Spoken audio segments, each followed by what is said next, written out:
Pada sesi ini, kita akan kembali menggunakan analisa permintaan dan penawaran untuk melihat bagaimana dampak dari sebuah kebijakan pemerintah. Kebijakan pemerintah akan mempengaruhi keputusan seorang konsumen dan seorang produsen. Keputusan konsumen untuk berkonsumsi dapat dipengaruhi oleh kebijakan dalam hal penyesuaian terhadap konsumsi akibat dari sebuah kebijakan dan dampaknya terhadap harga di pasar. Dari sisi produsen, penerapan kebijakan juga dapat mempengaruhi rencana produksinya dalam jangka panjang.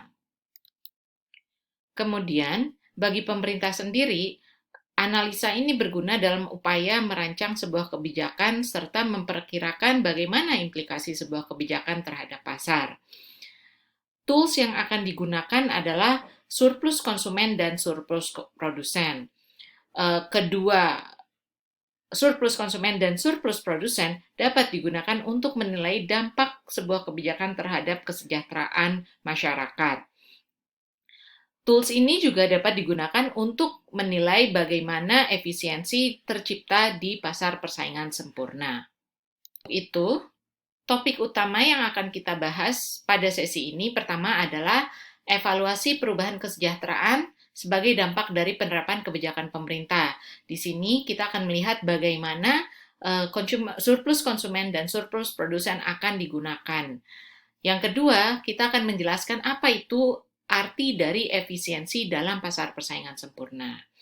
Lalu, yang ketiga, kita akan melihat berbagai contoh kebijakan pemerintah dan bagaimana analisa permintaan penawaran serta surplus konsumen, surplus produsen digunakan untuk melihat dampak dari berbagai kebijakan ini terhadap kesejahteraan masyarakat. Mari kita mulai analisa kita. Untuk evaluasi perubahan kesejahteraan dari kebijakan pemerintah, kita akan menggunakan surplus konsumen dan surplus produsen sebagai alat analisa selain analisa terhadap dampak kebijakan terhadap permintaan dan penawaran.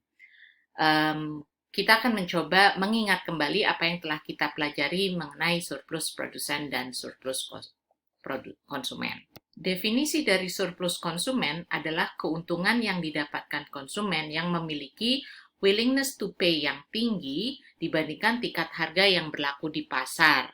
Dan kita ingat bahwa kurva permintaan ini menggambarkan titik-titik willingness to pay dari seorang konsumen terhadap tingkat jumlah barang tertentu.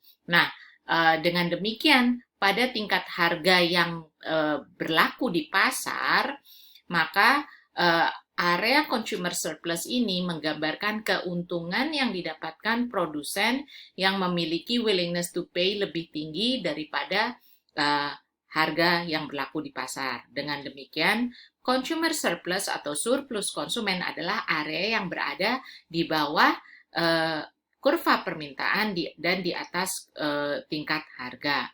Sedangkan surplus produsen kurang lebih logikanya sama, yaitu area di bawah tingkat harga dan di atas kurva supply. Kenapa di atas kurva supply? Karena kita tahu supply menggambarkan biaya produksi untuk setiap tambahan satu unit output yang diproduksi. Sehingga ketika tingkat harganya di atas biayanya, maka produsen mengalami keuntungan. Dengan demikian, segitiga hijau ini adalah area surplus produsen. Nah, bagaimana aplikasi consumer surplus dan producer surplus dalam analisa dampak kebijakan ini? Kita akan melihat dampak kebijakan terhadap kesejahteraan itu melalui efeknya terhadap consumer surplus dan producer surplus. Bagaimana dampak kebijakan terhadap kesejahteraan konsumen itu digambarkan dari perubahan surplus konsumen, dan dampaknya terhadap kesejahteraan produsen digambarkan dari perubahan terhadap area surplus produsen. Lalu dampak kebijakan masyarakat secara umum adalah perpaduan antara dampaknya terhadap penjumlahan consumer surplus dan producer surplus.